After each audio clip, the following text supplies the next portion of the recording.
தளபதி Vijay master பட வெற்றியை தொடர்ந்து இயக்குனர் வம்சி இயக்கத்தில் தில் ராஜு தயாரிப்பில் வாரிசு திரைப்படத்தில் நடித்துக் கொண்டிருக்கிறார். இந்த படம் பொங்கலன்று ரிலீஸ் ஆகும் என கடந்த தீபாவளியின் போது அதிகாரப்பூர்வ அறிவிப்பு வெளியானது.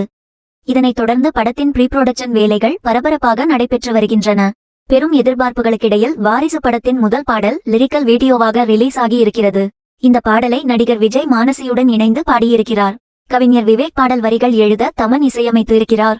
இந்த பாடல் தற்போது விஜய் ரசிகர்களிடையே பெரும் வரவேற்பை பெற்றுள்ளது.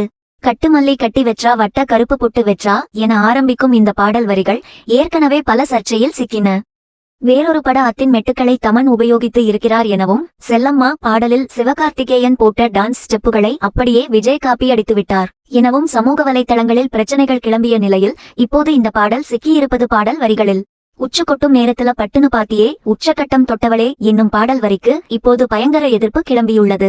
இதுபோன்ற இரட்டை அர்த்த வசனங்கள் உள்ள பாடல்களை குழந்தைகள் அர்த்தம் புரியாமலேயே பாடுவார்கள் எனவும், இது வன்மையாக கண்டிக்கத்தக்கது எனவும் நெட்டிசன்கள் கருத்து தெரிவித்து வருகின்றனர். விஜய் போன்ற டாப் ஸ்டார்களின் பாடல்கள் ரொம்ப சீக்கிரமாகவே அனைத்து மக்களிடமும் சென்றுவிடும் என்றும், இது சமூகத்திற்கு நல்லதில்லை எனவும், நடிகர் விஜய் கொஞ்சம் சமூக அக்கறையுடன் நடந்து கொள்ள வேண்டும் எனவும் சமூக வலைத்தளங்களில் கருத்துக்கள் பரவி வருகின்றன. இந்த வரிகள் நீக்கப்பட்டு பாடல் வெளியாக வாய்ப்பிருக்கிறது. விஜய் ஏற்கனவே மாஸ்டர் படத்தில் போதைக்கு அடிமையானது போல் நடித்தது சர்ச்சையானது. பொதுவாகவே உச்ச நட்சத்திரங்கள் படங்களில் மது மற்றும் சிகரெட் போன்ற காட்சிகளை தவிர்த்து வருகின்றனர். அதேபோன்று இரட்டை அர்த்த வசனங்கள், இரட்டை அர்த்த பாடல் வரிகள் போன்றவற்றை தவிர்ப்பது ஆரோக்கியமான சினிமா சூழலுக்கு ஏற்றதாக இருக்கும் என நெட்டிசன்கள் கருத்து தெரிவித்து வருகின்றனர்.